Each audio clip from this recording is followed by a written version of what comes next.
भगवान में जब हम मन को लगाते हैं तो चंचल तो होता है, इसे अचंचल करना ही पड़ेगा, और इस चंचल मन को अचंचल स्थिर करना बड़ा कठिन लगता है। लेकिन साधु समागम मिल जाए तो रोज उत्साह बढ़ता है। हमने देखा है, घोर विषयी पुरुष को एक दिन देखा कि उसके हृदय से उद्गार आ रहे कि मैं ठीक होना चाहता हूं, अब मैं कभी विषयों का सेवन नहीं करना चाहता, मैं कसम खा करके विषयों को छोड़ना चाहता हूं, आप मेरा सहयोग कीजिए।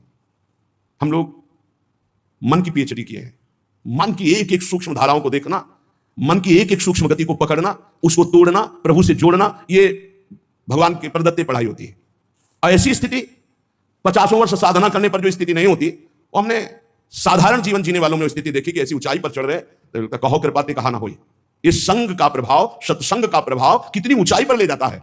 चंचल, हम नहीं मान रहे कि वो एकाग्रचित होकर समाधि में है, लेकिन जिन विषयों के लिए समाधिस्थ होने वाले साधक भी डरने से प्रेरित होते, ऐसा आकर्षण क्यों डरते हैं, वो प्रेरित होते हैं, उनको डरना होना पड़ता है।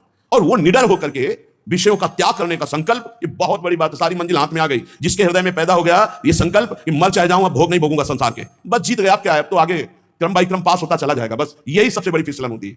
सबसे ज्यादा मेहनत होती है ककारा मात्रा सिखाने वाले को, खास होती है ककारा मात्रा। खास सत्संग इस बात में जोर का होता है, दुर्गंध युक्त, मलिन वासना युक्त हृदय को, बहुत सड़न है हृदय में, गंदगी भरी, उसको भगवान की तरफ मोड़ना। अब मोड़ गया तो फिर अब कोई बात नहीं, अब तो आगे एक से एक दिव्यता आती चली जाएगी। चंचल मन को अचंचल केवल संत संग से किया जा सकता है।